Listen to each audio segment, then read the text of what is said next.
교재를 보도록 합니다.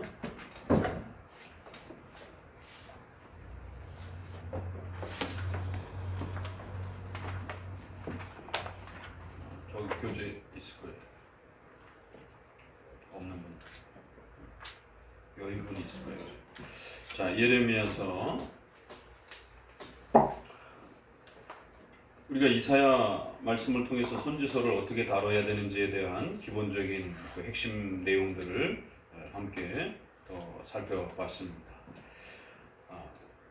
크게 우리가 성경을, 구약 성경을 몇 가지로 나눠보게 되면 모세오경을 통해서 우리가 율법서라라고 하는 십계명을 중심으로 좀 더 문자적으로 명시적으로 명령되어져 있는 그런 율법서들을 우리가 살펴볼 수 있고요.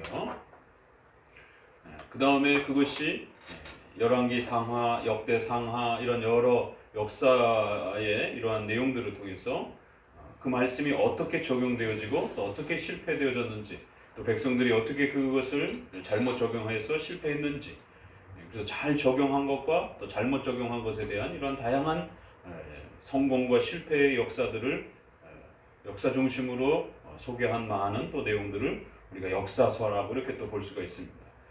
또 그리고 시편이라고 하는 또 시의 형태를 통해서 욥기서부터 또 이렇게 아가서에 이르기까지 여러 또 시편의 형식을 갖춘 시가서 형태의, 그래서 시는 그 모든 그러한 십계명의 이러한 핵심과 내용들을 인간의 전인격적인 또 그러한 마음의 또 삶의 모습들을 통해서 녹여내는 또 이러한 정서적인 또 그러한 그 표현으로서 담아낸 것을 보게 됩니다. 그리고 이제 마지막 선지서라고 하는 이제 이러한 또 내용을 통해서 그 모세의 율법에 대한 내용들이 각 그 역사 속에서 어떻게 펼쳐졌는지를 다시 한번 이렇게 소개하면서 그 말씀이 왜 백성들 속에서 제대로 이해되지 못했는가, 어떤 방식으로 백성들이 그것을 이해했을 때 잘못 적용되었는가. 그래서 선지서는 율법에 대한, 율법서에 대한 아주 깊은 그러한 올바른 해석과 적용을 우리에게 다시 한번 가르쳐 준다라고 말씀을 드렸습니다. 그래서 또 어떤 부분들은 잘 적용한 부분들은 칭찬도 하기도 하지만 더 놀라운 것은 그 잘 적용한 부분들을 확대해서 그러한 면들이 국가와 사회와 교회 속에 얼마큼 또 어느 방식으로 또 어떤 범위를 따라서 더 확장되어져야 되는지에 대한 또 말씀을 백성들이 먹고 마시며 또 그 말씀을 자신의 삶 속에 원리로서 적용하며 살아가는 이러한 그 말씀이 확장되어지는, 그래서 신명기 8장에 있는 그 유명한 말씀이 사람이 떡으로만 사는 것이 아니라 하나님의 말씀으로서 먹고 살도록 그렇게 창조되었다라는 것. 그 얘기는 성경의 문자를 단순히 암송한다라는 그런 의미의 수준이 아닌 것입니다. 결국 하나님의 말씀을 앵무새처럼 따라하라라는 수준으로 그렇게 주신 것이 아니라 하나님의 말씀을 깊이 이해하고 깨닫고, 그래서 그 말씀이 우리의 전 삶 속에서 그것이 녹아지면서 성령의 내적 조명을 통하여 그 하나님의 말씀을 따라 하나님의 뜻을 더욱 바르게 적용하고 또 그 말씀이 주는 그 혜택과 내용들을 더 많이 적용해내는, 그래서 우리가 기록해 가는 것은 아니지만 기록되어 있는 그 말씀을 더 잘 적용하고 더 잘 이해하고 더 잘 그것을 풀어내고 확대하는 이러한 말씀과 동행하며 말씀과 함께 살고 그 말씀이 우리의 삶을 어떻게 끌고 가는지에 대한 삶 전 속에서 그 말씀을 따라서 생각하고 사고하고 걷는 말씀에 대한 그 기가 막힌 적용. 그래서 잘 적용했다라고 하는 부분은 구약의 그 율법적 조항들을 단순히 따라했다라고 해서 잘했다 칭찬하는 게 아닙니다. 그 말씀을 너희가 정확하게 캐치했고 그 말씀을 또 바르게 이해했고 더 나아가서는 그 말씀을 더 깊은 단계로까지도 그렇게 적용해 갔다라고 칭찬을 하는 것입니다. 그래서 말씀을 우리가 먹는다라고 했을 때는 반드시 그 말씀의 기본 원리를 통해서 우리의 삶 전반에 펼쳐지는 성령의 내적 조명을 통해서 하나님께서 펼쳐가시는 그 말씀의 무궁무진한 그 말씀의 놀라운 그 확장들을, 말씀의 그 확대들을, 말씀의 그런 아주 그 세밀한 적용들을, 문자적인 그러한 그 세부적 적용은 아니에요. 그렇게 문자적으로 낱낱이 기록된 건 아니기 때문에. 그렇지만 성경의 충분성이라고 하는, 우리가 성경론을 공부하게 되면 성경의 기록의 필요성, 그리고 그 기록된 성경은 무오하다라고 하는 문자 하나하나에까지 무오하다라고 하는 무오성, 그리고 또 그렇게 하나님의 계시로서 무오하기 때문에 우리의 구원과 삶의 모든 필요한 것들을 충분히 준다는 거예요. 그래서 성경을 잘 읽으면 구원받기에 충분하다라는 거예요. 성경을 잘 배우면 우리의 삶을 살아가는 데 있어서 하나님의 뜻이 무엇인지를 잘 배워갈 수 있는데 충분하다라는 것이에요. 성경이 없으니까 직통계시를 들어야 된다, 이렇게 할 필요가 없다라는 것입니다. 그래서 성경의 충분성, 그러니까 오늘 우리 시대에는 성경의 충분성이 도전받는 시대입니다. 형식적으로는 무호성을 고백하지만 결국 실천적으로는 성경이 뭔가 부족하다라고 느끼는 것이죠. 내가 누구랑 결혼할지에 대해서는 성경이 직접적으로 이렇게 말하고 있지 않다 보니까 그 직접적으로 표현하지 않는 것 때문에 성경은 부족하다, 이렇게 생각을 하는 거예요. 그래서 다른 방식으로 결국 채우려고 하는, 결국 직통계시나 어떤 경험이나 신비체험이나 이런 다양한 어떤 자신의 주관적인 이러한 감성을 통해서 결혼의 이러한 세부적 원리들을 적용해내려고 하는 이런 욕심이 생기게 됩니다. 결국 그것은 성경의 충분성에 대한 의심을 동반하는 것입니다. 거기서 출발하는 것입니다. 성경이 충분하다라고 생각하면 우리가 결혼하는 것, 또 우리가 8계명과 관련해서 경제 원리에 대한 이러한 근본 원리, 우리가 어떻게 먹고 살아야 되는지에 대한 특별히 생활과 관련된 이러한 의식주와 관련된 이런 모든 부분들이 성경을 통해서 충분하다라는 것이. 그러니까 그 충분하다라는 것을 강력하게 신뢰하지 아니하면 성경을 읽지 않습니다. 성경 공부하는데 게을러집니다. 목회자도 강의 설교로 승부 걸지 않습니다. 성도들이 안 변한다고 생각합니다. 강의 설교 열심히 해봐야 성도들 잘 안 바뀐다라고 생각을 하는 것이. 그래서 다른 퍼포먼스로 자꾸만 뭔가 변화를 유도하려고 하는 인간의 의지에 기초해서 끌어내려고 하는 알미니안주의의 방식이 결국 유혹을 하게 되는 것이에요. 성경이 충분하다 생각하면 목회자는 강의 설교에 목숨을 걸어야 되는 것이에요. 성도들은 자나깨나 성경을 배우고 그 성경을 집대성한 교리, 신앙고백, 소유리문답 이러한 그 교리 공부를 부단히 해가는데 힘을 쏟아야 되는 것이에요. 왜요? 성경이 충분하다라고 고백하기 때문에. 그 충분한 성경을 내가 잘 몰라서 하나님의 그 깊으신 뜻을 아직 다 못 깨닫고 있는 것이에요. 그래서 그 충분함에 대한 고백, 그리고는 충분한데 내가 잘 못 깨닫는 것이. 그래서 우리가 아직 성경의 이러한 분명함들을 이렇게 잘 깨닫지 못하는, 신구약 전체를 골고루 구석구석 이렇게 잘 살피고 헤엄쳐 다닐 줄 알아야 되는데 성경의 그러한 그 분명함들을, 명확함들을 이렇게 읽어내지를 못하는 것이에요. 명확성에 대한 부분, 성경은 분명히 명확해요. 분명성, 명확성. 근데 내가 못 찾고 있는 것이에요.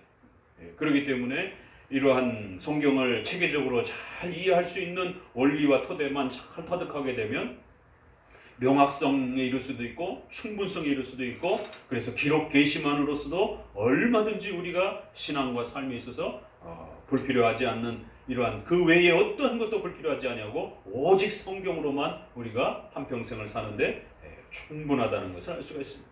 그래서 선지서에서는 이처럼 말씀을 받았을 때에 그 말씀을 어디까지 확장되어지는지, 그래서 이제 여러분들이 모세오경에서 명령하고 있는 내용, 그 다음에 그것이 역사서를 통해서 어떨 때 잘못 이해됐는가, 어떨 때 잘 적용됐다라고 하는가, 그리고는 지가서에 와서는 그 율법의 가르침들을 어떻게 전 삶 속에서 그렇게 즐거워하고 기뻐하는 것인가, 그러한 부분들이 선지서에서 우리에게 힌트를 주는 것입니다. 잘못했을 때도 마찬가지예요.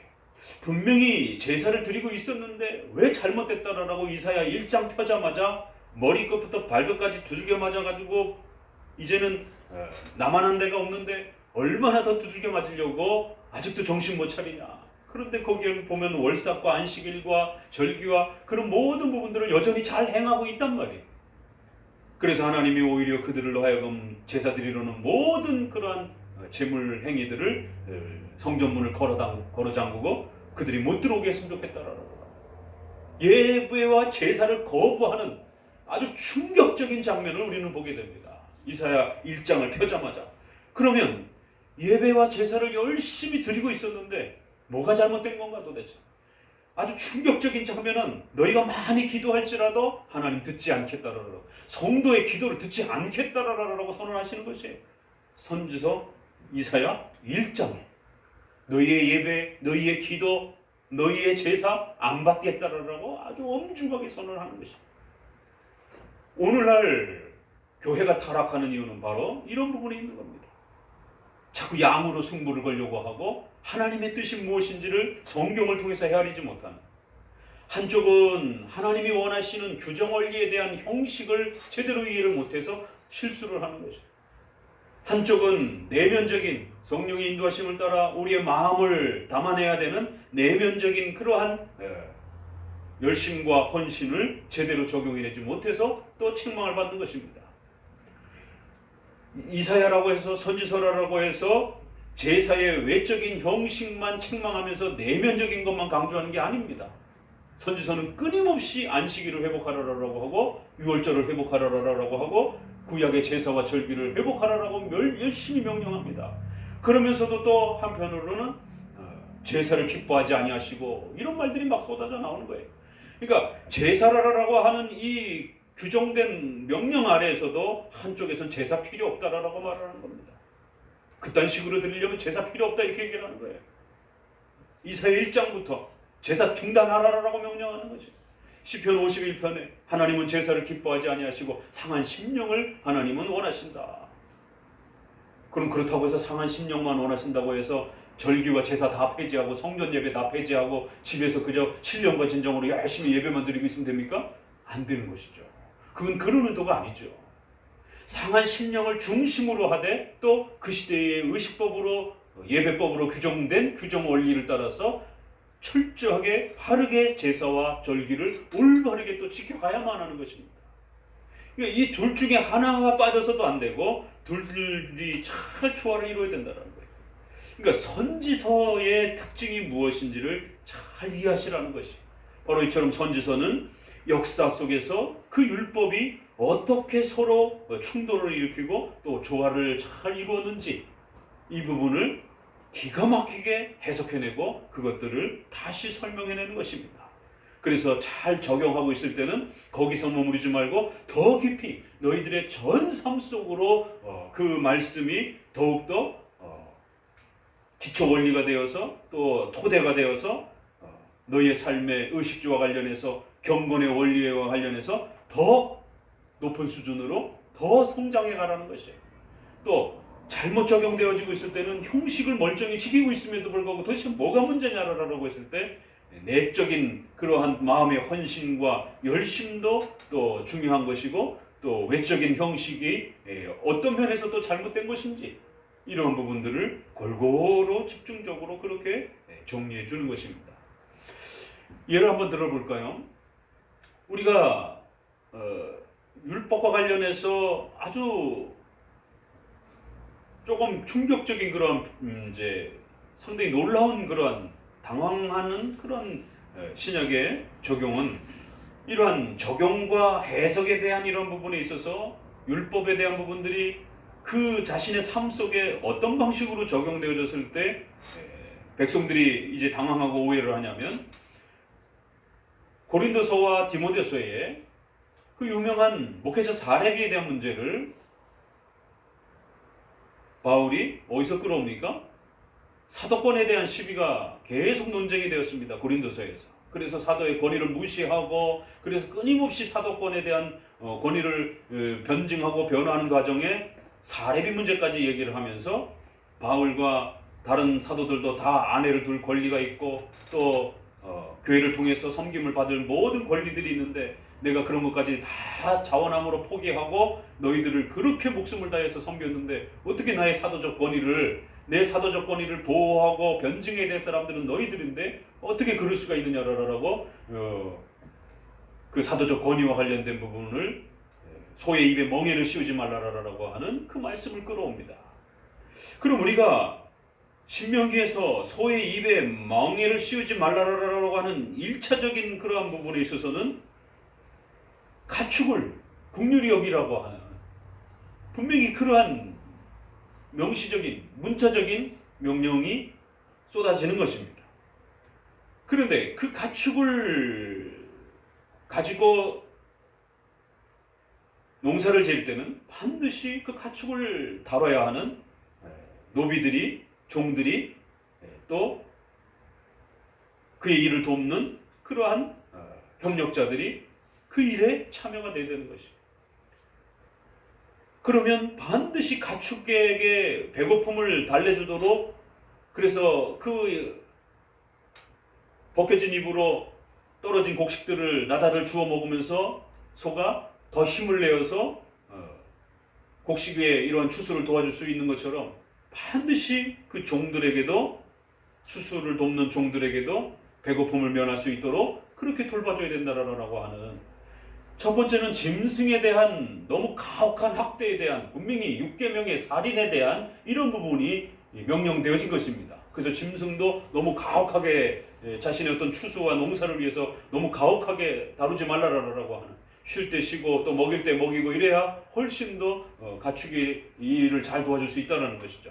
그런데 그것은 가축의 생명이 본질이 아니라 종들을 구제의 원리에 대한 아주 중요한 면들이 담겨져 있었던 것이에요. 그런데 유대인들은 소의 입에 멍은 벗겨놓고 곡식이 아까우니까 과도하게 인색해서 땅바닥에 떨어진 곡식 나달까지 다 주워들어서 결국 종들에게는 간식을 주지 않고 먹을 걸 주지 않는 이런 가혹한 일들이 벌어지는 겁니다. 그러니까 선지서에 와서 이게 어떻게 소를 위한 말씀이냐? 사람을 위한 말씀이지. 그러니까 이제 선지서에서도 그게 책망이 받습니다. 어떻게 너희들을 돕는 가축들은 그렇게 입에 멍을 씌우지 않으면서 곡식이 떨어진 나달 곡식들을 먹도록 그렇게 도와주면서 정작 중요한 사람, 너희들을 돕는 사람들은 그렇게 배고픔 속에 일을 하도록 무자비하게 이렇게 내버려두냐라는 것이. 어떻게 이렇게 인색할 수가 있느냐라는 것이. 이 소들을 위해서 하나님이 말씀하신 거겠느냐라고 하면서 책망하면서 분명히 1차적으로는 소들도 위한 말씀이에요. 그러나 그 말씀의 궁극적인 목적은 어디를 향하고 있느냐 하면 구제의 원리를 향하고 있는 말씀이란 말이에요. 그래서 우리를 돕는 사람들을 자비롭게 대하라라고 하는 또 우리를 돕지 않더라도 그렇게 먹을 것과 양식이 없는 사람들을 긍휼히 여기라라고 하는 이러한 내용에 있어서의 구제에 대한 아주 중요한 원칙을 담고 있었는데 표면적인 것밖에 못 본 거예요. 그래서 소의 입에 멍에를 씌우지 말라니까 소의 입은 풀어놓고는 종들의 입은 묶어버리고 간식을 주지 않는 그래서 배가 고파서 일을 하지 못하는 이런 무자비한 일들이라는 거예요. 그래서 선지서에서는 이게 어떻게 소들을 위한 말씀이냐? 이건 너희의 종들을 배려해주고 그들의 배고픔을 달래주라라고 하는 너무 인색하지 말라라고 하는 구제의 아주 중요한 원리다. 그런데 그 선지서의 그러한 구제에 대한 책망이 바울에게 와서는 목회자의 사례비로 적용이 되는 거예요. 고린도서에서도 목회자의 사례비로 적용이 되고 디모데서에서도 2번씩이나 사용을 합니다. 그 구절을 목회자의 사례비로 적용을 합니다. 디모데서에서는 디모데전서 5장의 그 유명한 너희들을 위하여 수고하는 그 장로들을 배나 존경하라라고 하면서 특별히 말씀에 수고하는 자들을 더더욱 특별히 더 존경해라. 그 말씀 다음에 나옵니다. 그러니까 말씀에 수고하고 치리에 감당하는 이런 장로들의 교회의 직분자들과 치리자들을 직분을 존중할 줄 알고 그 7위에 순종할 줄 알아라라고 하는 교회 질서에 대한 직분론이 소개하고 나서 바로 그 다음 구절에 그들에 대한 특별히 직업을 갖고 있지 못한 말씀을 전문적으로 가르치는 그러한 목회자들의 사례비에 대해서 추가적으로 한 번 더 언급을 합니다. 그래서 한 번은 직분에 대한 권위에 대한 문제와 또 그들에 대한 일정한 보살핌에 대한 의식주의에 대한 보살핌이 있어야 된다라고 그러면서 그 소에 대한 이야기를 끌어옵니다. 소들이 그렇게 봉사한 것처럼 그럴 때 소망을 가지고 먹을 걸 기대하고 일을 해주는 것처럼 그렇게 봉사를 할 때에는 양식에 대한 기대를 가지고 그렇게 일한다는 것이죠. 그리고 또 그렇게 일한 자들은 반드시 그 대가로 삶의 이런 부분들을 보살핌을 받아야 된다는 것이죠. 그리고는 레위 제사장들의 이야기를 한 번 더 끌어오기도 합니다. 그리고 또 한 번은 믿음으로 살아야 된다. 믿는 자는 믿음으로 산다. 이렇게 로마서 1장 17절에 칭의론과 관련된 아주 중요한 말씀을 목회자 사례비와 관련해서는 그렇기 때문에 이렇게 주의 일을 위하여 전담해서 봉사하는 자들은 당연히 믿음으로 그들은 보살핌을 받는다. 믿음으로 그들은 산다. 이렇게 되어 있습니다. 그러면 그 얘기는 칭의 얘기가 아니에요. 디모데서에 있는 이야기는. 그런데 표현을 같이 씁니다. 한쪽은 믿음으로 구원받는다. 이렇게 오직 의인은 믿음으로 말미암아 살리라 라고 하는 이 하박국에 있는 말씀을 갈라디아서도 그렇고 로마서에도 그렇고 한 번은 칭의에 닿았습니다. 그러니까 자연적으로 또 믿음으로 살리라라는 구절로 넘어갔어요. 하박국에. 그러니까 그 구절이 어떻게 또 적용되느냐면 한 번은 칭의론에 적용이 됐고 또 한 번은 그렇기 때문에 교회의 직분자들은 믿음으로 사는 자들은 믿음으로 살리라 이렇게 되어 있는 것이에요. 그래서 교회의 직분자들은 그렇게 성도들의 보살핌을 통해서 산다. 이렇게 그 믿음이라는 부분을 성도들의 보살핌이라라고 이렇게 표현을 한 거죠. 이 말씀을 이렇게까지도 적용할 수가 있구나 이게. 그러니까 우리가 서신서에서도 그런 면이 나타납니다.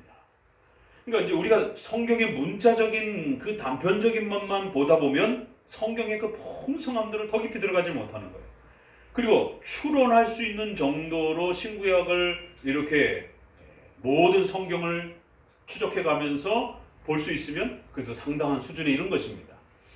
그런데 거기서 더 들어가서 문자적인 것과 추론적인 모든 것이 녹아들면서 성령의 내적 조명에 의해서 예배와 정치와 웨스민스터 1장 6절에 있는 것처럼 놀라운 것은 예배에 있어서 규정 원리인데 문자적으로 규정되어 있지 않는 부분들에 대해서도 다른 방식으로 예배의 순서를 세울 수 있다는 것이. 성경이 문자적으로 없는 부분들은 그러면 어떻게 예배 요소로 세울 수 있을 것이냐 라고 했을 때 웨스민스터 1장 6항에 양심법과 크리스천의 신중한 사려 분별이라고 하는 양심법이 나온단 말이에요. 그게 어디에 해당이 되냐면 예배, 교회 질서, 그리고 일정한 사회의 삶의 규범들 세 가지가 소개가 됩니다. 예배에 있어서조차도 문자와 추론을 통해서 말씀이 우리 30년 깊이 녹아들면서 성령의 내적 조명을 통해서 그것이 완벽하게 녹아들 때에 우리는 말씀이 어디까지 확대가 되는지, 말씀이 얼마만큼 세밀하게 적용이 될 수 있는지 사려 분별의 성령의 내적 조명을 받게 된다는 것이에요. 그러니까 세 번째 단계입니다. 이게. 그러니까 이 세 번째 단계는 성경, 신구약 성경이 아주 충분히 우리의 사고 속에 녹아들어야 됩니다. 단편적으로 성경을 읽어가지고는 소의 입에 멍에를 씌우지 말라라는 게 어떻게 그게 사례비까지, 목회자 사례비까지 적용이 될 수 있는지 이해될 수가 없는 겁니다. 이게. 하박국서의 그 말씀이 어떻게 믿음으로 구원받아야 된다라고 하는 이 말씀의 원리인지, 하박국서의 그 흐름은 그런 뜻이 아닙니다. 그러니까 구약의 그 하박국서의 그 믿음으로 살리라라는 말씀은 단편적으로 직접적으로 칭의를 설명하고 있지 않습니다. 특별히 십계명의 이러한 그 성화론적 그러한 흐름 속에서 성도들이, 구약의 성도들이 올바른 그러한 성화적 회복과 십계명의 규범에 바르게 회복이 돼서 그 하나님의 말씀을 따라 살으라, 이런 뜻이에요. 그래서 오직 의인은 하나님의 뜻을 따라서 살으라. 오직 의인은 의를 따라 살으라. 이런 표현이 됐는데, 그것을 바울과 신약의 사도들이 적용할 때 문자 그대로 적용하지 않았어요. 여기에 놀라움이 있는 겁니다. 문자 그대로 적용하자라면 그런 뜻이 아니에요. 우리가 이사야서에 많이 봤던 전도의 책임과 관련해서 그들의 눈과 귀를 닫게 하고, 그래서 하나님의 이 복음의 이러한 신비로움들을 가리우시겠다라고 하는 아주 무서운 책망이 있잖아요. 그런데 그걸 하나님의 예정과 섭리적 관점에서 택하지 않은 자들에게는 눈과 귀를 가리워서 복음을 듣지 못하게 할 것이다라고 하는 이런 표현이 있어요. 또 전도의 책임과 관련해서는, 인간의 책임과 관련해서는 너희가 하나님을 거부했기 때문에 결국 너희의 눈과 귀가 가리워져서 너희의 죄 때문에 하나님의 복음을 듣지 못할 것이다라고. 이 말씀이 복음서에도 또 사도행전에도 또 로마서에서도 신약에서 굉장히 많이 적용이 됩니다. 근데 이게 문자 그대로 적용되질 않아요. 이사야서의 그 표현은 이게 조금 더 예정적인 관점에서의 표현인가, 아니면 이게 조금 더 인간의 전도에 있어서 인간의 죄와 악에 대한, 전도를 받지 않은 인간의 불신앙에 대한 책임을 묻는 인간의 죄의 책망을 하는 쪽이 더 강한가? 이사야서에서는 인간의 죄를 책망하는 쪽이 조금 더 강해요. 그 흐름의 문자적 표현. 그럼 하나님이 예정된 자들에게만 눈과 귀를 열어주시고 하나님께서 악한 자들에게는 가리운다라는 것을 어떻게 사도들이 그 말을 그 의미로 담아냈느냐 말이에요. 그건 이사야에서의 다른 본문에도 그런 뜻이 있습니다. 그 문자적 표현은 좀 더 인간의 전도의 책임을 책망하는 강조점이 있습니다. 그런데 사도들이 적용할 때는 전도의 책임을 강조할 때도 그 구절을 쓰고, 하나님이 예정을 통해서 불신자들의 눈을 가렸다라고 할 때도 그 구절을 끌어다가 하나님께서 눈을 다 가려버렸다라고 그렇게 강력하게 하나님의 주권적 구원의 역사를 또 그렇게 가르칠 때도 씁니다. 그러니까 분명히 그 문맥의 흐름에는 없는 문자적 내용을 사도들이 뭔가 추구해서, 또 어떨 때는 구약의 히브리어 본문을 바꿔서 변형해가지고, 그래서 실제적으로 히브리어보다는 그것이 헬라어로 번역이 된 1세기 당시의 구약 성경을 헬라어로 번역한 그 70인 성경이라고 하는, 왜냐하면 히브리인들이 히브리어를 모르기 때문에 식민지로 너무 오래 잡혀서 살다 보니까 히브리어를 많이들 잊어버렸단 말이에요. 그래서 대부분 많은 사람들이 헬라어를 쓰고 있었기 때문에 히브리어를, 구약을 헬라어로 번역한 70인역 성경을 훨씬 더 사도들이 즐겼습니다. 그러니까 구약의 히브리 성경과 헬라어 번역 성경이 있습니다. 이사야의 그 전도에 대한 책망의 말씀이, 그러면 문자 그대로 끌어다 쓴 거는 70인역 성경이에요. 이게 참 희한한, 아주 놀라운 그런 이 장면입니다. 왜 히브리어를 그대로 끌어다 쓰지 않았을까? 오히려 70인역의 번역을 하면서 추가가 된 단어들, 약간 이렇게 문장이 바뀐 단어들, 이걸 그대로 갖다 씁니다. 그러면서 바울이나 신약의 사도들이 자기들이 하고 싶은 말을 하는 거예요. 그러면 선지서에 있는 말이 이게 그 뜻인가? 분명히 그 뜻도 담겨 있지만 문자적으로는 그 뜻이 아닌 경우들도 많아요. 그럼 도대체 사도들은 어디서 이런 의미를 받는가? 또 사도들의 말 중에 예수님이 직접 하지 않으신 말씀들을 사도들이 하는 경우가 있어요. 주는 자가 복되도 달아라라고 하는 이 유명한 말씀도 그렇고, 예수님이 했다라고 하는데도 실제로 복음서에서는 그런 말이 없는. 그러니까 복음서에서 예수님이 직접적으로 하신 말씀들을 뒤에 제자들이, 사도들이, 특히 바울 서신에 보게 되면 문자 그대로 끌어쓰지 아니하고 그걸 우회해서 표현하기도 하고 거기다 덧붙여서 확장을 하기도 하고 또 그 의미를 확 스톱시켜버리기도 하고.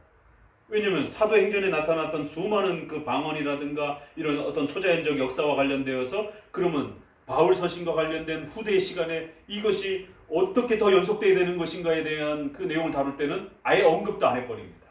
방언이라든가 이런 그 귀신 내쫓고 이런 사역들은 아예 언급도 안 해요. 사도행전에서 아주 중요하게 예수님의 그 사역 속에서 또 사도들이 예수님과 함께 살을 때 귀신을 내쫓고 이런 사역들은 굉장히 중요한 사역 아니었습니까? 그런데 왜 바울은 그걸 아예 무시하고 언급도 안 하는가? 그러니까 이렇게 아예 언급을 안 할 수도 있고 언급을 하긴 하는데 거기다 추가를 하거나 또 변형을 하거나 바꾸어서 그거를 또 설명해 가기도 합니다. 더 놀라운 것은 이게 예를 자꾸 드는 거예요. 이제 또 결혼도 한번 예를 들어봅시다. 하나님의 말씀이 이렇게 우리에게 펼쳐진다라는 것을 선지서가 보여주는 거예요. 그래서 선지서는 새로운 건 없습니다.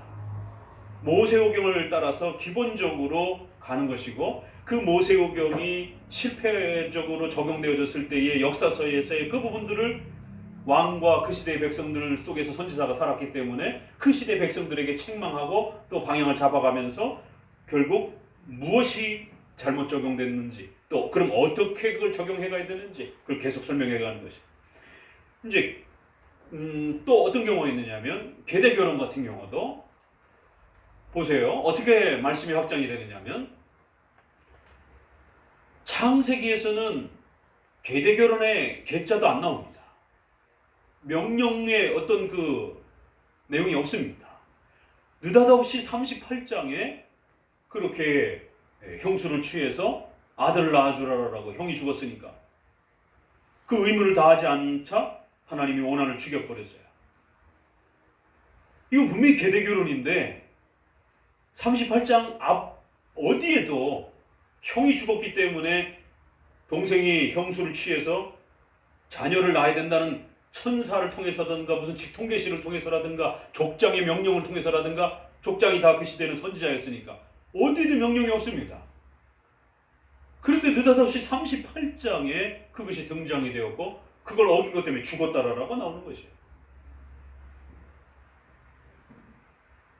이건 가족 간의 그 대신 갚아주는 고엘 제도라고 하는 무르다라라고 하는 빚보증과 같이 대신 갚아주다.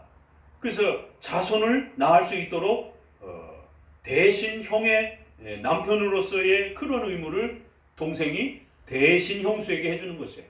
그래서 형의 집안의 대가 끊기지 않도록 대신 그 값을 치러서 후손을 보존해주는. 그래서 친족 간에 가까운 근친 간의 결혼에 대한 아주 중요한 원리입니다. 어디에도 명령되어 있지 않지만 38장에는 그냥 그 사건 자체가 소개가 되어 있어요. 자, 그러면 이것이 시내산에서 신명기를 통해서 레위기에 소개가 됩니다. 그런데 거기에는 땅까지 확대가 돼요. 직접적으로 레위기에서의 계대, 기업을 물러주다. 그래서 누가 빚보증 때문에 이 땅을 다른 친척에게 팔았다라면 절대로 그게 12지파의 다른 지파로 넘어가서는 안 된다는 거예요.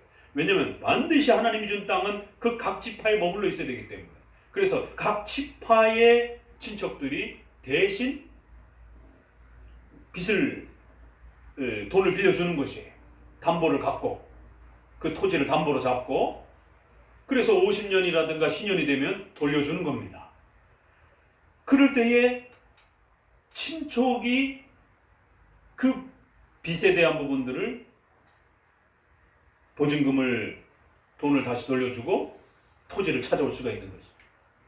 이 친족의 의무다라고 해서 토지를 무르는 법이다. 토지를 대신 갚아주는, 빚 보증을 대신 채무를 갚아주는 그러한 갚아줌의 원리, 대속의 원리. 이제 이게 결국에는 대신 갚아준다. 그의 빚을, 그의 잘못을, 그의 채무를 대신 갚아준다라고 하는, 벌써 뭔가를 대신이라는 단어, 대속이라는 단어, 이러면 아주 중요한 우리의 구원의 교리잖아요. 그러니까 구약에서는 그렇게 초보적인 형태로 대속 개념을, 대신 개념을 가르쳐 준 겁니다. 대신 값을 치러준다라고. 그래서 레위기에서는 토지를 물을 수 있다라고 하는 데까지 확정을 합니다. 그리고는 룻기서에 가서 바로 보아스와 룻에 대한 이야기가 그것을 역사적으로 펼쳐내는 것이에요. 그래서 룻기서는 절대로 시어머니에게 잘하면 복 받는다, 그런 단편적인 그런 효도 성경이 아닙니다. 5계명의 의무가 우리가 있다 할지라도, 부분적으로 그 내용 안에 있다 할지라도 전체 중심은 절대로 효도하면 복 받는다라고 하는 그런 윤리적인 그러한 내용을 담고 있는 게 아니라 이 계대 결혼이 어떻게 확장되어질 수 있는지를 가르치는 아주 중요한 성경입니다. 그래서 유다 집안을 중심으로 해서 다윗의 조상들을 소개하면서 마지막 장에는 다윗의 그 족보를 소개를 하는 것이, 다윗의 할아버지들이 어떻게 태어났는지. 그럴 때 대가 끊긴 유다 집안을 결국 대속을 통해서 먼 친척인, 그래도 가장 가까운 형태의 친척 형태로서 가족계 친척 형태의 가까운 가족은 아닐지라도 먼 형태의 가족이 이 계대 결혼을 갚아주는, 그리고 땅의 이 빚진 부분들을 보존해주는 창세기와 레위기의 내용이 동시적으로 적용이 됩니다. 그래서 자손도 낳아줘야 되고 그 자손 앞으로 그 채무가 되었던 땅값도 보존해줘야 되는, 갚아줘야 되는. 그러니까 룻기서는 이처럼 레위기에서 명령되었던 그 명령이 계대 결혼이라고 하는 형수를 취하라라고 해서 자손을 낳아라라고 하는 이러한 결혼에 대한 원리뿐만 아니라 땅을 보존해 주라라고 하는 가까운 친족이 대신 땅과 자손을 보존해 주라라고 하는 형태로, 역사적인 형태로 펼쳐집니다. 그러니까 거기서는 선지자가 없기 때문에 그걸 시키는 것도 거기에 대한 어떤 가타부타 이야기하는 게 없죠. 그냥 각 인물들만 등장해서 소개가 되니까. 자, 그리고는 이제 그것이 쭉 넘어와서 선지서로 넘어오게 되면 바로 예레미야도 친척에게 가서 땅 사라, 바벨론에 포로 잡혀갔다가 이제 돌아올 것에 대한 부분들을 그렇게 기업 물을 부분들로 그렇게 팝니다. 아니, 쑥대밭이 될 땅을 뭐하러 삽니까? 포로에서 다시 돌아올 수 있다는 약속을, 다시 돌아왔을 때 이게 네 땅이다라고 하는 그 표징으로서 그렇게 바벨론 포로의 귀환을 하나님이 가르쳐 주시기 위해서 땅을 그렇게 보증을 세우고 친척 보고 살아라라고. 이게 왜 바벨론 포로랑 또 연결이 됩니까 이게? 느닷없이 예레미야가 하나님이 그걸 시키시면서 친척을 불러다가 여기 서명하라라고 그러고 땅을 팝니다. 그런데 이건 바벨론에서 돌아오게 되어서 구원에 대한 회복이다라는 그걸 약속해주고 그걸 너가 나중에 돌아왔을 때 깨달을 보증이다라라라고. 포로와 속박으로부터 해방이다라라고 하는 개념으로 다가옵니다. 훨씬 가까워졌죠? 그리고 나서 신약에 돌아오니까 예수 그리스도의 십자가로 우리가 죄에 묶여 있다가 그 죄값이 치러지고 값을 대신 갚아주는 공의, 만족, 그리스도의 순종, 전가, 이신칭의교리, 이게 여기 단어, 여기 이게 포함이 되는 겁니다, 이게. 그래서 반드시 전가 개념이 여기서 나올 수가 있는 거예요. 대신 갚아주는 거예요. 우리의 죄가 그리스도에게 갔고 그리스도에게서 우리의 죄값을 대신 물러준 거예요. 대신 갚아주는 것이에요. 야, 이거 어떻게 이게 이렇게까지 적용이 점차 확대가 되는가? 그러니까 바로 이제 이런 부분에서 왜 이스라엘 백성들이 선지자들에게 책망을 받았는가 이해할 수 있는 겁니다. 율법을 지킨다고 하면서 문자적인 것만 따라한 거예요. 그것도 또 귀찮아가지고 아모스서 같은 데 보면은 안식일을 편법으로 대충 또 이렇게 이런 것도 일어나고, 또 한쪽에서는 마음이 없고 마음의 할례를 받으라 그러잖아요. 그러면 마음의 할례만 받으면 됩니까? 구약에? 할례도 받아야 되죠.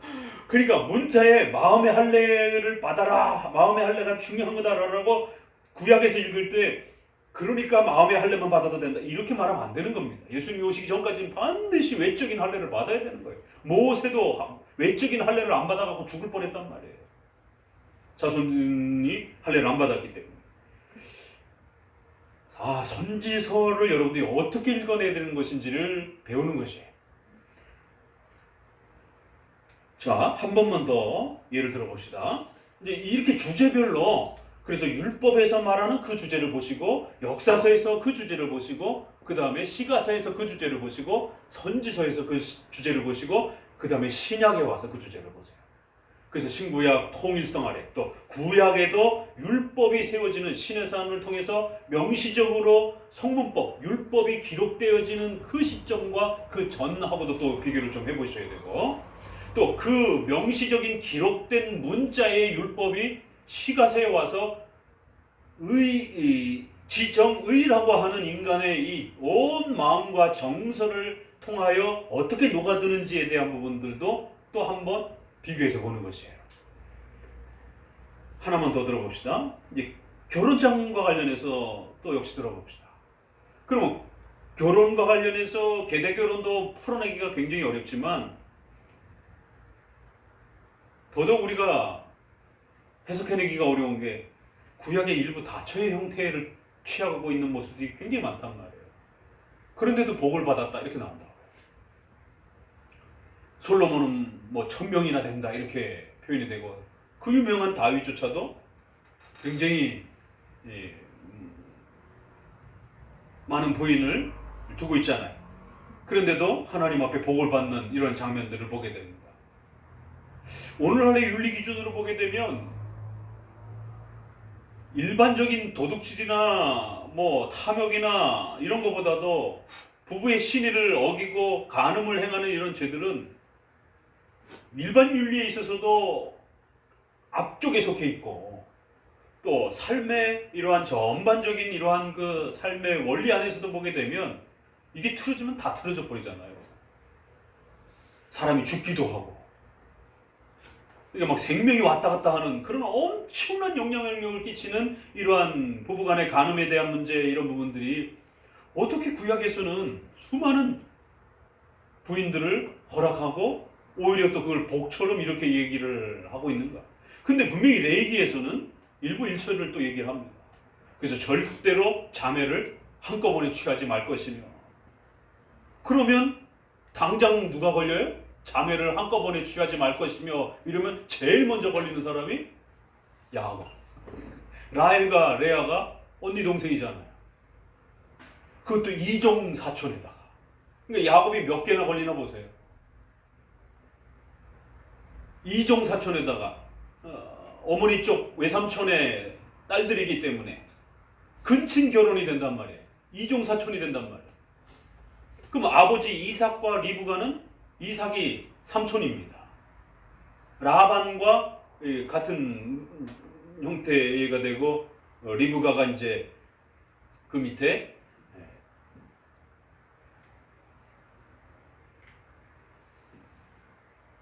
삼촌지간 정도 확률이 형성이 됩니다.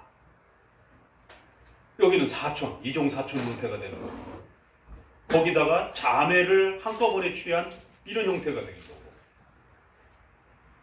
거기에다가 또 노비 여자까지 부인으로 취한, 그래서 부인이 4명이 되는, 그런데 그것도 각각의 부인이 아니라 혈족지간의 부인을 동시에 취하는 이런 형태가 됐단 말이에요. 그런데도 구약에서 야곱은 가장 훌륭한, 아브라함 다음으로도 또 이렇게 아브라함, 이삭, 야곱 이렇게 항상 표현할 때에 하나님이 이삭, 야곱의 하나님이다라고 그렇게 명시적으로 표현될 정도로 야곱은 아주 중요한 구약의 족장의 대표성을 가진 인물이란 말이에요. 그럼 이 근친 결혼을 어떻게 해결해야 될 것인가? 이 구약의 이 본문을 읽고 그대로 적용할 수도 없는 겁니다. 그러면 그 시대 당시에 있었던 자들이, 백성들이 적용하는 방식과 우리가 적용하는 방식은 분명히 다를 수밖에 없다는 거죠. 우리는 예수님이 오시고 난 다음이기 때문에. 그래서 시간을 초월해서 문자적으로 그 본문을 바로 여러분의 삶에 적용하면 큰일 나는 거예요. 신구약의 통일성과 차이성을 고려하지 못하고 예수님이 오시기 전과 후를 고려하지 못하고 구약의 많은 특별히 명령된 것도 또 허용된 것도 함부로 집행해서는 안 되는 것이 큰일 납니다. 그러니까 결혼에 대한 근친결혼과 이런 것들은 명령된 건 아니에요. 분명히 명령되는 건 일부 일처제입니다. 레위기 18장에 있는 것처럼. 그런데 자손이 없기 때문에 아브라함의 자손만 택하셨고 그 자손을 통해서만 교회를 이루어 가시고 거기서 메시아가 오시겠다라고 하셨기 때문에 그 자손을 끊기지 않고 보호해 가기 위해서 근친결혼이라고 하는 형태까지도 허용이 될 정도로 계대결혼도 허용이 됐고 일부 일처제를 잠시 뛰어넘는 그러한 도덕적 그 규범을 넘어서는 그런 하나님의 신적 명령이 주어지는 것이에요. 그래서 허용적 그러한 원리가 허락됐던 겁니다. 명시적인 원리도 제사를 드리라고 하는 그런 명시적 원리나 또 이스라엘 가문 안에서 결혼하라라고 하는 이런 명령이나 또 계대결혼이라고 하는 허용적 이 명령 아래서의 근친결혼, 계대결혼뿐만 아니라 근친결혼까지 지금 우리는 근친결혼을 다루는 거예요. 이제 계대결혼은 또 그 특성이 있는 거고 근친결혼은 한쪽은 이미 결혼한 상태의 문제인 거고 한쪽은 이제 결혼을 하려고 할 때에 자매 둘을 동시에 취하게 되는 이러한 일들이 벌어진단 말이에요. 그럴 때 이러한 근친적 결혼, 다중 여러 여자를 취하는 또 이런 케이스, 근친적 또 그런 케이스, 이런 부분들을 어떻게 이거를 읽어낼 것인가? 명시적인 것도 허용적인 것도 함부로 적용해서는 큰일 난다는 거죠. 그렇다고 이건 의미가 없다라고 버릴 수도 없는 거고 그렇게 되면 무율법주의가 되고 구약 폐기주의가 되는 것이죠. 그렇기 때문에 선지서를 봐야 되는 거예요. 선지서에서 7계명에 대한 결혼의 원리를 어떻게 적용해가 어떻게 확대해 갔는가를 보시라는 거죠. 그러면 시내산에 7계명이 명령되어지기 전에 일부 일처례라고 하는 그 결혼 원리가 소개되기 전에 족장시대에 허용된 원리를 보라는 거예요. 좀 더 많이 허용됐어요. 좀 더 가까이 근친결혼이 허용이 됐습니다. 그런데 10계명이 명시적으로 세워져 가면서 좀 더 근친결혼이 축소가 됩니다. 촘촘하게. 웬만해서는 근친결혼이 쉽게 허용되지 않습니다.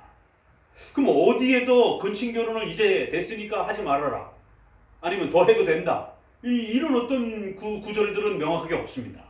그런데 10계명이 주어지고 난 이후로부터 조금씩 폭이 좁아집니다. 유일한 케이스는 다윗과 솔로몬 정도예요. 그것도 뭐 적극적으로 명령된 축복은 아니에요. 그냥 암묵적인 그냥 다른 것에 대한 하나님의 뜻을 더 충실하게 따랐기 때문에 그 부분은 이렇게 좀 더 덮어주는 그런 정도의 허용 모습인데 족장 시대보다 훨씬 좀 더 이렇게 폭이 좁습니다. 왜냐하면 근친은 아니잖아요. 다윗도 근친은 아니잖아요. 솔로몬도 이방 여인들을 데려오고 이런 근친은 아니에요. 그리고 또 이방 여인들까지도 데리고 온단 말이에요. 가나안 여인의 직접적인 부분들은 죄가 됐지만 좀 더 먼 지역에서 여인을 데려오는 이방 여인을 데려오는 것에 대해서 조금 더 열립니다. 허용이 됩니다. 이게 왜 허용이 되지? 주 안에서 결혼하라라고 하는 이 중요한 원리가 구약에서 많은 그 결혼의 모습 속에서 끌어온단 말이에요. 그런데 실제로 솔로몬은 이방 여인들하고도 애굽 여인도 그렇고 그런 부분들이 허용이 됩니다. 그러니까 그것 때문에 막 책망받고 막 그러지는 않아요. 오히려 그들이 와가지고 우상 숭배를 하고 막 이제 이런 것 때문에 책망을 받는 것이죠. 그럴 때 선지자가 나단 선지자나 그 시대 선지자가 야곱, 다윗과 솔로몬의 그러한 결혼의 모습을 어떻게 보았고 어떻게 말하고 있는가? 이 나단 선지자의 말은 충격적이죠. 바세바를 자기 충스러운 우리아라고 하는 부하 장수의 아내를 마음에 눈이 뺏겨서 결국 바세바라고 하는 부인을 뺏어 오잖아요. 우리아를 죽이고. 그럴 때 나단은 그냥 차라리 죄만 책망했으면 되는데 거기 아주 기가 막힌 말이 하나님 앞에 정당하게 달라고 했다라면 하나님이 더 주셨을 것이다. 그런데 왜 불법을 행했냐? 악을 행하면서 너의 충성스러운 부하의 부인을 뺏어오는 방식으로 취했느냐? 아니 책망도 어떻게 그렇게 책망하십니까? 그냥 잘못했다 이렇게 하고 책망을 하시면 되는데 너가 정 부인이 필요하다라면 그러니까 거기 굉장히 깊은 의미가 담겨 있는 거예요. 그렇다고 해서 부인을 여러 취하는 것을 옳다라고 적극적으로 명령하고 있는 건 아니에요. 그럼에도 하나님께서 그만큼 배려할 준비가 됐다라고 말씀하시는 거죠. 그런데 너는 악한 방법으로 그렇게 취했다라는 거예요. 그러니까 구약의 시대는 좀 더 그것이 허용되었던 것입니다. 십계명을 중심으로 해서 신의 선법 앞에는 근친까지가 좀 더 적극적으로 허용이 됐고 뒷부분으로 갈수록 근친에 대한 부분이 촘촘해지고 좁아져요. 그렇지만 부인을 여러 취하는 부분에 대해서는 조금 더 열려 있습니다. 아직까지 이 부분은. 그러니까 어느 부분이 줄었고 어느 부분이 좀 더 열렸는가. 그래서 다른 타인의 부인을 취하는 부분에 대해서 처녀라든가 과부라든가 이런 부인을 취하는 것에 대해서는 열려 있었어요. 그렇지만 남편이 있는 부인을 뺏어온다든가 이런 부분은 엄격하게 책망을 이제 받는 것이죠. 그래서 나단 선지자가 보는 관점, 선지자는 그거보다 더 큰 거를 중요하게 여긴 거예요. 그렇죠? 다른 것을 책망하잖아. 부인을 취한 그 면에 있어서 악한 그 방법을 책망을 한 것이지 부인을 취한 그 자체에 대한 부분이 책망되진 않았어요. 오히려 그 부분은 줄 수도 있다라고 이렇게 표현되는 걸 보게 됩니다. 우리가 또 한 가지 놀라운 것은 어디서 보냐면 다말, 다윗의 딸 암논하고 이제 베달은 여동생인 다말, 그 다음에 배가 같은 압살롬. 요게 이제 첫째, 둘째, 셋째 이렇게 해서 이제 싸움이 나잖아요. 암논이 베달은 여동생인 다말을 마음에 품었어요. 좋아했습니다. 그래서 성폭행을 합니다. 아버지가 암논이 첫 아들이다 보니까 이스라엘은 첫 아들을 통해서 모든 권한이 계승되고 이러다 보니까 첫 아들에 대한 이러한 징계를 제대로 못한 거예요. 그러니 압살롬이 그걸 지켜보다가 다말의 친오빠니까 너무너무 화가 나가지고 결국 복수를 하게 됩니다. 이제 그럴 때에 다말이 성폭행을 당하면서 하는 독특한 말이 기억을 해보셔야 돼요. 뭐라고 얘기를 합니까? 아버지에게 정당하게 요구해라. 이렇게 몰래 나를 성폭행하게 되면 너나 나나 엄청난 수치다 이거는. 정식으로 결혼을 해서 나를 부인으로 맞이해라. 그럼 아버지가 허락해 줄 것이다. 그럼 이 말이 가능한 것인가? 아니면 다말이 모면하기 위해서 한 말인가? 이거는 둘 다 가능할 수도 있어요. 모면하기 위해서 좀 더 시간을 벌기 위해서 그렇게 암논의 오빠의 마음을 달랠 수도 있었던 것이고 또 왕이니까 얼마든지 왕자지간의 가족 간의 결혼을 사울이나 또 이렇게 다윗이나 또 그 시대 자체는 좀 더 이렇게 자연스럽진 않았지만 그래도 왕이기 때문에 얼마든지 결혼에 대한 그 합법성을 명령하고 무리수를 두더라도 출 수 있는 것이죠.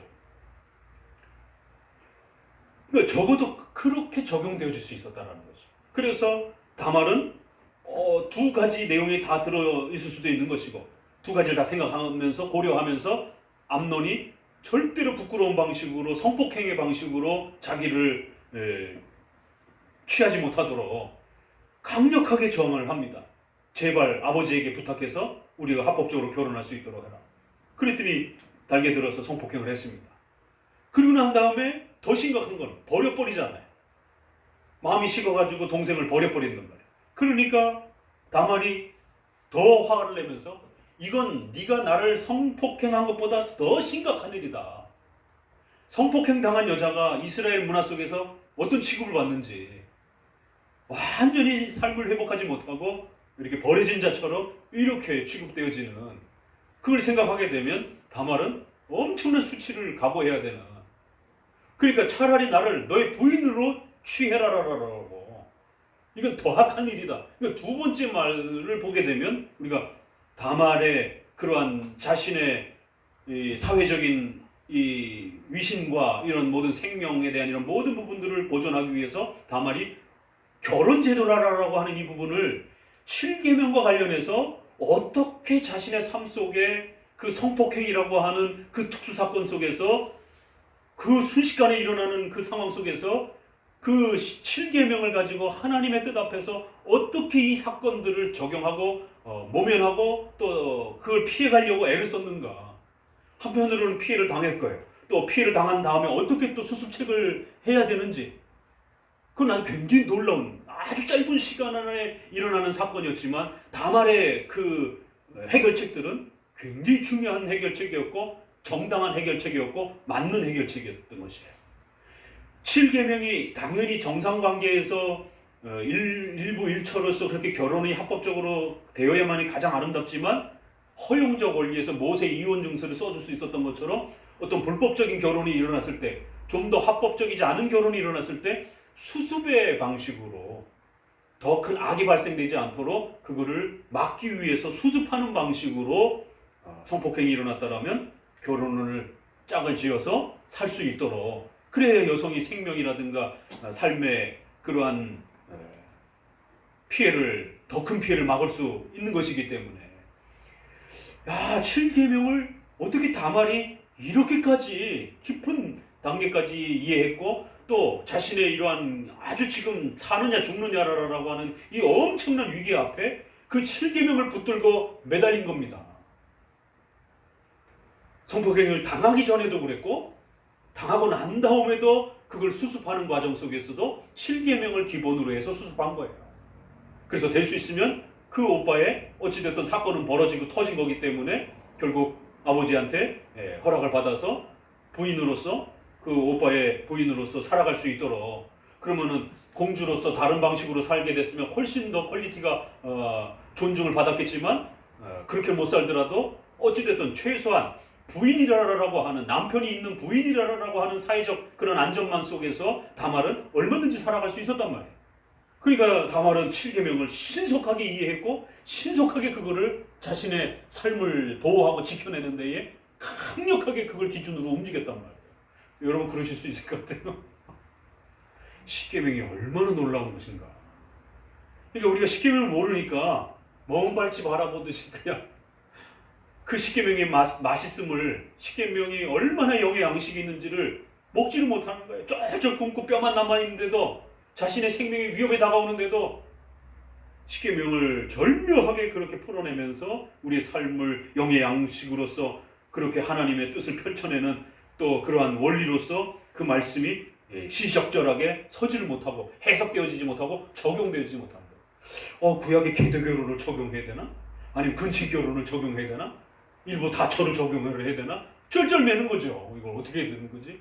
그런데 또 이제 요런 결혼에 대한 부분들을 선지서에 와서는 다각도로 책망을 합니다. 일부 다처인 부분에 대해서 책망을 해요. 어디서 나오죠?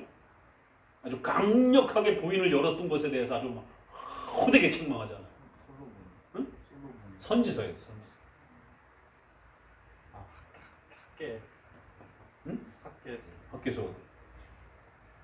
이방 여인을 많이, 도로 이스라엘 백성들이 이방 여인을 많이 이렇게 건드리니까 거기 이오나라고 하잖아요. 에스라가. 그런가? 에스라 니에미야. 예. 거기서도 좀 나오고. 그래서 이방 여인들하고 절대 결혼하지 말라라고 하는. 근데 그건 이방 여인들하고 결혼하는 문제.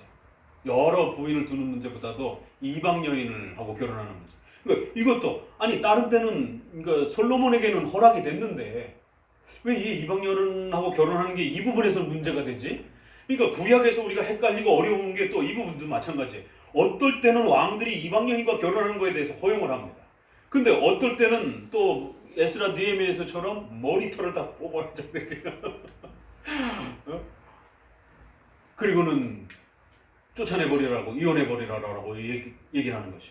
그럼 도대체 어떻게 가능하고 어떨 때 왜 안 되는가? 자, 그러면 다처의 문제에 대해서 아주 호되게 책망합니다. 이거를 찾아내야 장가를 가고 시집을 가지. 이 결혼과 관련해서 굉장히 중요한 말씀인데 일부 다처를 하지 말라라고. 경건한 후손을 낳으라라고. 결혼에 웨스민스터 4가지 중에서 첫 번째 돕는 배필, 서로가 사랑하기 위해서. 두 번째 경건한 후손을 낳기 위해서. 결혼의 목적. 경건의 후손을 낳지 못하게 여러 여자를 자꾸 취하고 그랬던, 그래서 책망받는. 라멕이요? 창세기야 라멕? 아니 선지서예요. 선지서. 기억나는 부분 없어요? 부인을 여러 취해가지고 야단 맞는. 하나님은 여러 여자를 너에게 주지 않았다. 오직 한 여자만 너에게 줬다. 왜? 경건한 후손을 낳게 하기 위해서.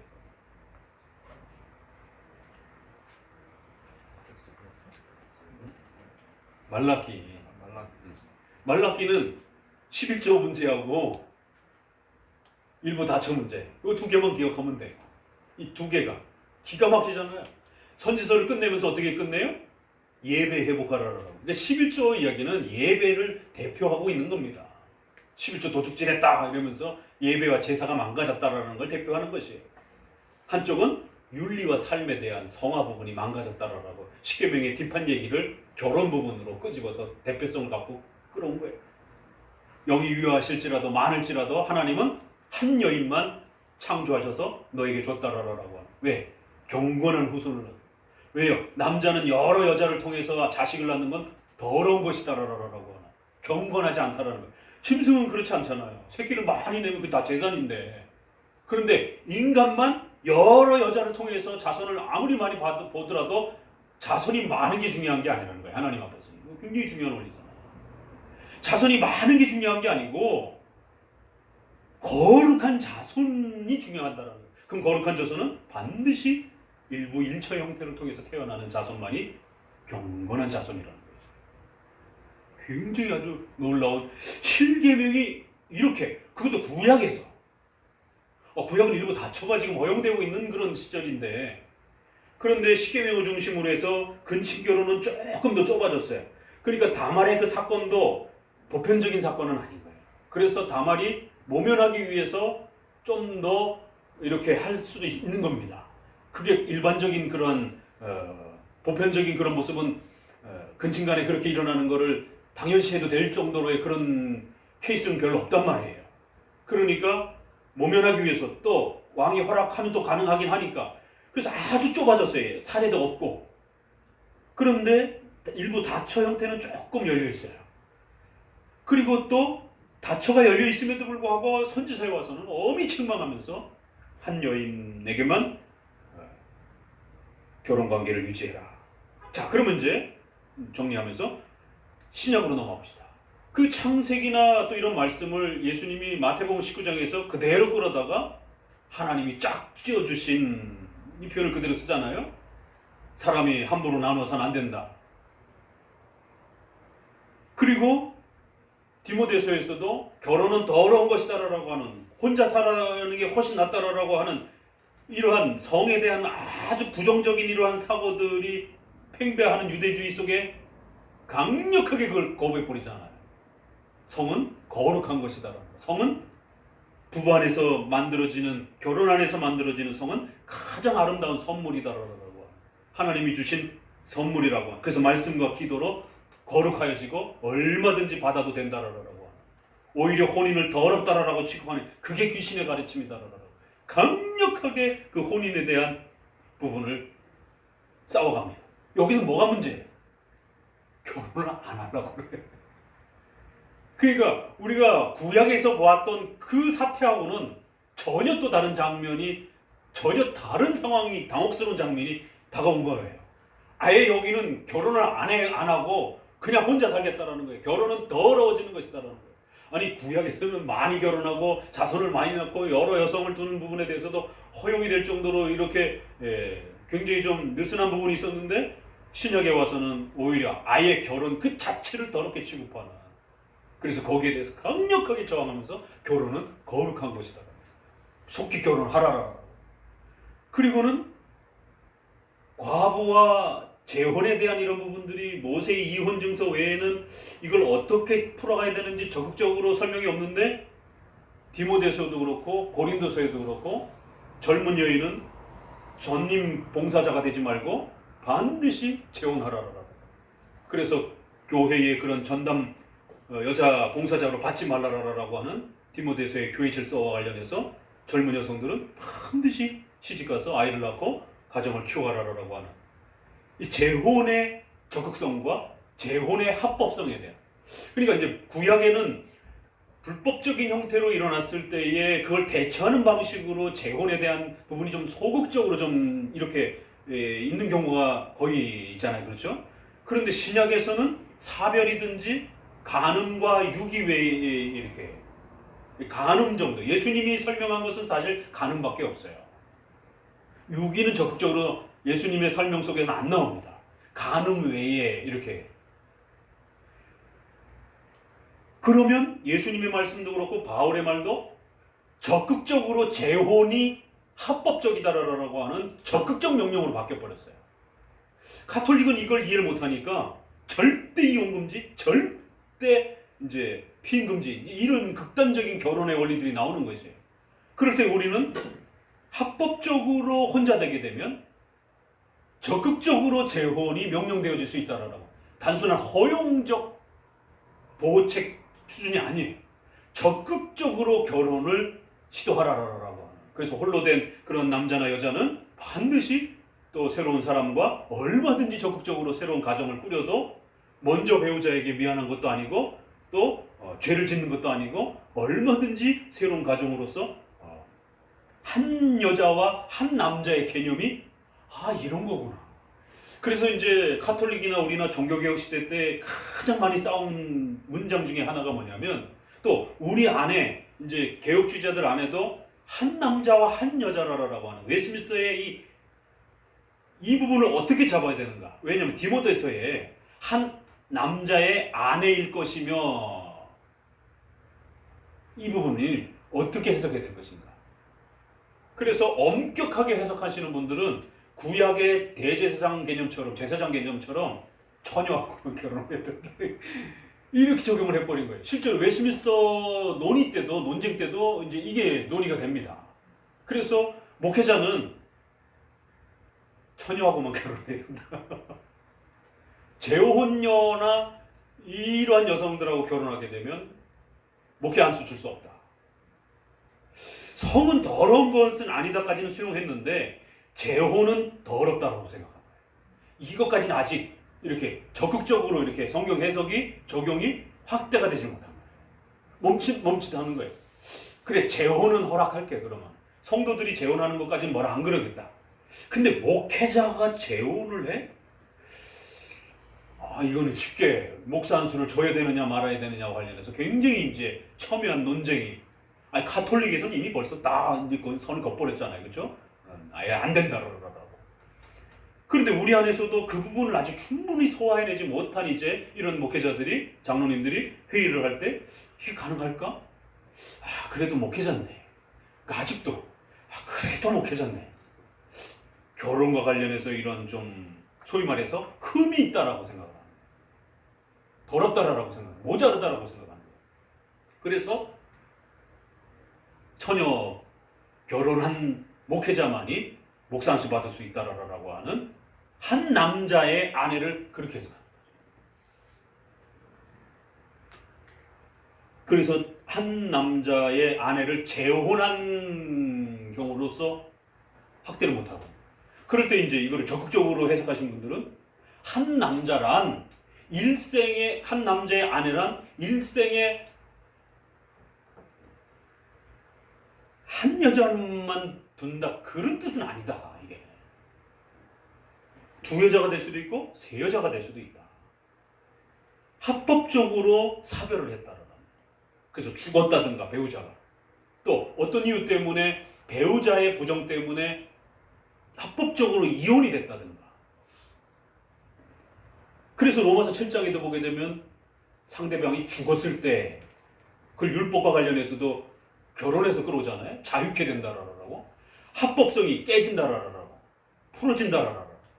그래서 배우자가 죽었으면 얼마든지 새로운 배우자로서 결혼하게 되면 그건 처음 결혼하는 것과 똑같은 거룩함과 합법성을 유지할 수 있다라고. 굉장히 획기적인 거죠. 그래서 웨스트민스터에 있는 분들도 디모데에서의 목사 안수 정치모범으로 넘어갈 때 안수를 어디까지 확대해야 될 것이냐라고 했을 때 이제 총각을 안수를 줄 수 있느냐 이러면 이제 뭐에 걸려요? 바울에게 걸린단 말이에요. 바울은 대부분 총각 결혼하지 않은 것으로서 많이 해석이 되는데 그래서 총각은 안 된다. 한 아내의 또 남편이라고 하는 이 부분이 분명히 있지 않느냐.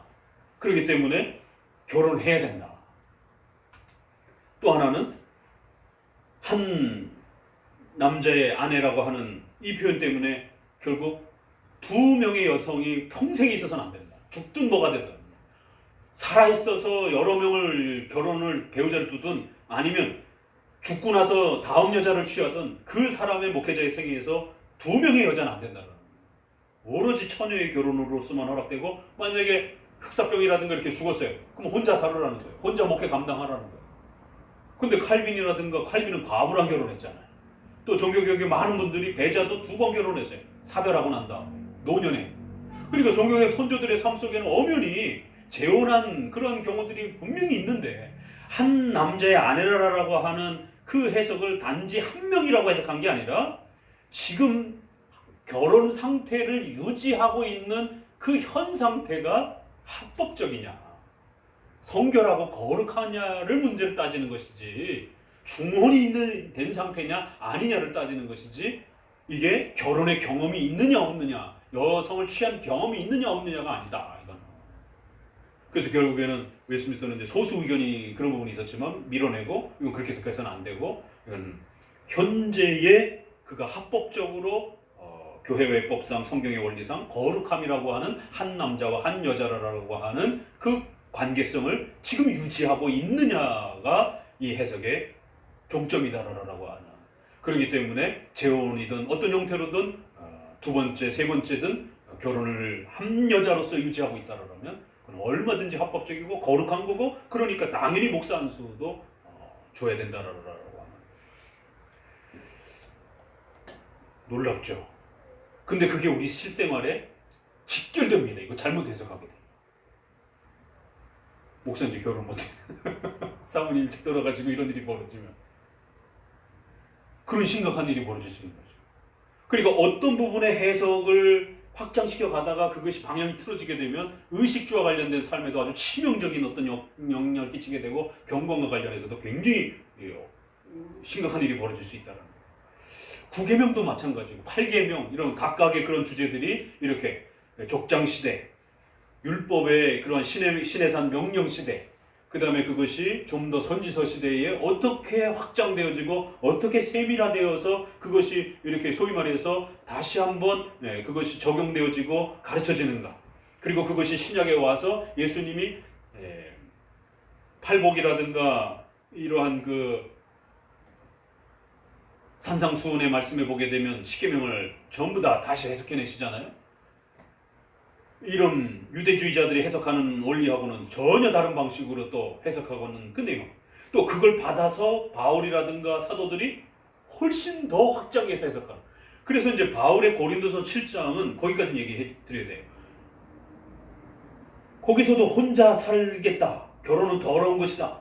7장에 이제 그런 개념이 혼자 사는 게 낫습니다. 그러니까 아니다라라고 결혼하라라라고 분방하지 말라라라고 하고 결국 사탄이 틈을 타지 못하도록 부부는 그런 성적인 연합에 잘 매우 서로 그렇게 묶여 있어야 된다라고 하는 결혼의 합법성을 이야기하고 둘 중에 하나가 둘 다 안 믿다가 한 사람이 믿게 되면 절대 이혼하지 말라라고 상대방이 싫다고 하기 전까지는. 그래서 그 한 배우자가 예수님을 믿으면 자녀가 거룩해질 수 있다라고 하는 유아세례의 가능성을 열어준단 말이에요. 그래서 처녀가 결혼하느냐 마느냐에 대한 그런 문제까지. 그럴 때에 결혼의 그 선택의 자유, 또 주 안에서 결혼하라라고 하는 원칙, 또 불신자 가운데서 한 사람이 먼저 예수님을 믿었을 때에 이러한 그 가정의 구성의 형태. 그러니까 주 안에서 결혼하는 그것만 이스라엘 백성들은 늘 생각을 했지, 믿지 않는 자들이 예수님을 믿어가지고 신자의 가정이 되는 것에 대해서는 상상도 못했단 말이에요. 그러면 신약에서는 그것도 얘기를 해줘야 되잖아요. 이제 이방으로 복음이 전파가 되니까 둘 다 안 믿는 자였는데 어느 쪽이 한쪽 배우자가 믿게 되어가지고 반쪽이 믿는 신자가 된 이러한 상태에 헤어져야 되는가? 이런 다양한 결혼에 대한 부분들이 구약에 말하고 있지 않지만 그 구약의 7계명을 가져다가 신약에서 확대를 한 거예요. 그 확대를 한 걸 우리가 직통계시 받았으니까 단순히 이렇게 생각하면 안 됩니다.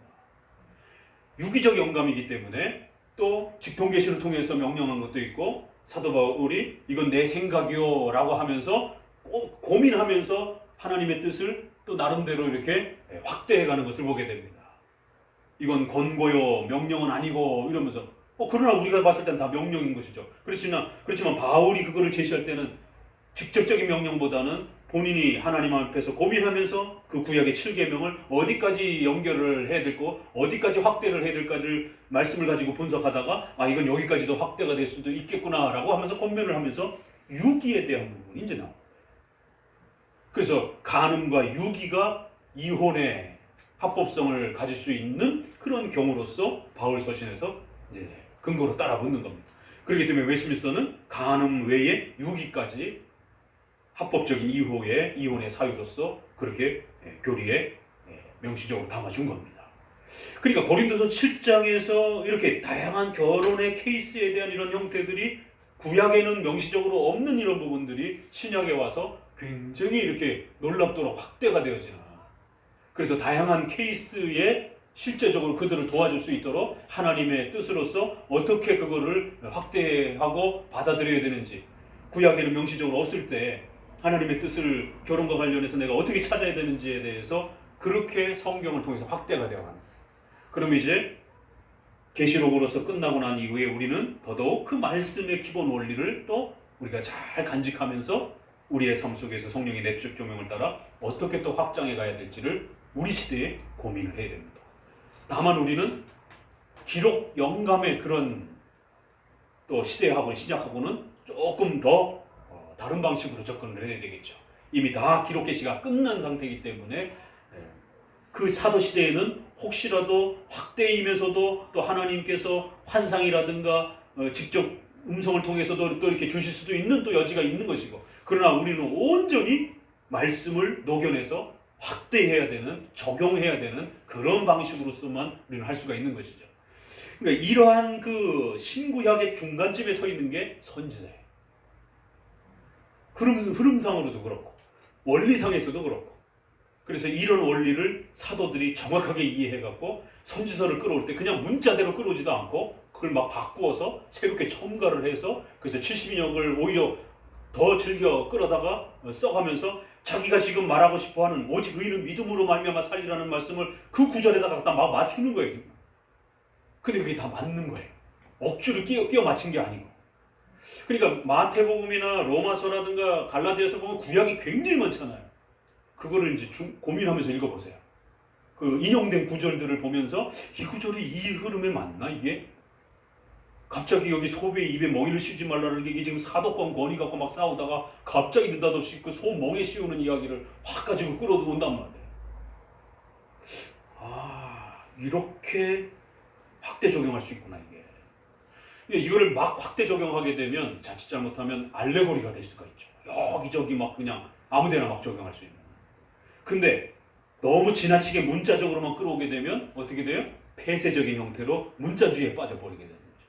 그럼 정작 의식주와 관련돼서 우리가 필요로 하는 하나님의 뜻을 찾아내지 못하는, 붕 떠버리는, 의식주는 붕 떠버려요. 어디에도 하나님의 뜻이 없어요.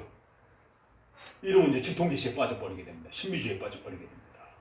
그래서 이처럼 선지서는 이제 다시 한번 또 이제 그동안 이사야에서 했던 거를 예레미야에 이제 본격적으로 다시 한번 또 시작하면서 어떻게 우리가 예레미야를 또 읽어가야 될 것인지.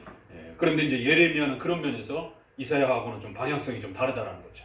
죄에 대해서 가장 많이 책망하는 이제 그런 주제를 갖고 있다 보니까, 그래서 이러한 선지서의 특징이 특별히 죄와 관련해서 많은 책망을 하는 이러한 예레미야 안에 어떻게 녹아 들어져 가는가를 또 이제 우리는 또